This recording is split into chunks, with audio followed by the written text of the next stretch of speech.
Kevin Root here in a comfortable hauler as we get ready to go here tonight at Can-Am. Somewhere in the neighborhood of 8 to 9 wins for him. He has his Sportsman car here at Can-Am tonight. And big news today, the big blocks will be here in 2 weeks on the 26th. Kevin, I've seen you in both cars this year. We'll get to the second car in a moment here, but how have we been doing? We've had a pretty successful year. A little bit of a letdown Sunday at the Devil's Bowl 200. Not sure what happened. We obviously were DQ'd. My own fault, I guess. Red box turned up somehow. Still haven't slept, trying to think of why I did it, but we had a great run there. We held our own for a long time. Finished second to Demetrius Jealous, modified driver. Morosco's right behind me third. So all in all, we had a good day there. Other than the result, it sucked for everybody, myself, my sponsors, my family, all the crew that's helped out, and busting their ass all day. And just a unfortunate deal. I've had a lot of people call me up and say that's happened to them before, but it's never happened to me. So. No, we'll definitely take a little bit more precaution when with this red box and the knobs, and hopefully not have that problem again. What happened, do you think? We were checked 3 times during the day. We were fine, 6200. Actually, we were checked right before we were on the racetrack while we were started up, and we were good there. And after the races, the red box was at 6500, and the knob was actually turned to 6500. So.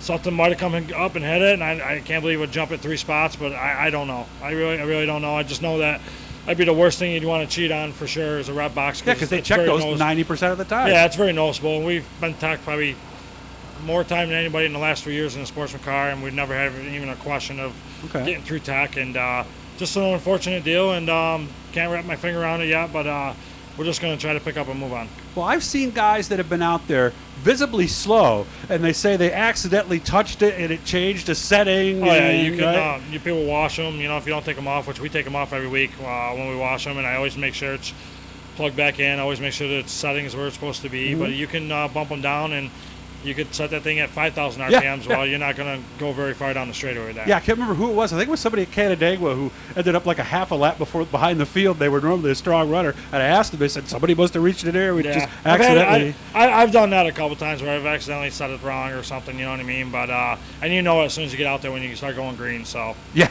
like putting the gears in upside down, right? Yeah, it's almost like you put too much gear in it, you know what I mean? Yeah, okay.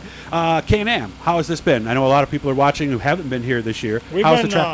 It's been a great track. Tyler Barton and his whole crew have done a phenomenal job, and first off, foremost, giving us a place to stay to race has been huge, and they've done a great job. And the track, I love this track. I mean, I wish it was closer to home, but I pretty much made it my home this year, other than a couple races. But it's a phenomenal track, ran by a phenomenal owner who really cares about the racers, and it shows. Tell me about the 4-star car. I've seen you in that a few times at Land of Legends. How did that all come about? Yeah, good friends with Vinny Salerno. I used to help him out with Timmy ran, and when Michael Storms was running. We kind of talked a little bit about maybe getting a small block a couple times this year, let me run one of his, and he was all for it. And, some unfortunate situations happened, and the ride was offered, to me, and Vinny's a great guy with the utmost respect and great equipment. The Teal cars, a lot of people say you struggle with them, but man, I think we'll get it. We'll eventually get it. You know what I mean? And it's a great opportunity for me to hopefully expand my career a little bit. Get out of the Sportsman's. I think next year we're already all set for a full-time ride. I think. Good. So, but I need to perform too, though. You know what I mean? So, and that's been my downfall. The 3 races we've ran. I know it's going to take a little bit to get used to, but I feel like the car's a lot better than what I am right now. Well, he has to know that, right? I mean, a sportsman with a big block. Yeah, he's been pretty respectful to me and understanding, and Vinny Salerno's a great guy. He's hands down one of the best guys I've ever met, and he's given me this great opportunity. I just got to make the best of it. So, what are the plans going forward for your car and the 4-star? We're going to run a Sportsman car tonight. Next Saturday at Canandaigua, along with the 4-star car, the big block, for the Hers Memorial Race, which is. A huge Very race for me. For you. Yeah, with Jerry and Justin and everybody. We were able to win that one last year in the Sportsman, and it'd be great to win in the big block. I doubt that's going to happen. I just want to make the show and run, all the laps and just get more seat time there. And then I think the plan's on during the Oktoberfest. We're going to run my car and the small block car every night.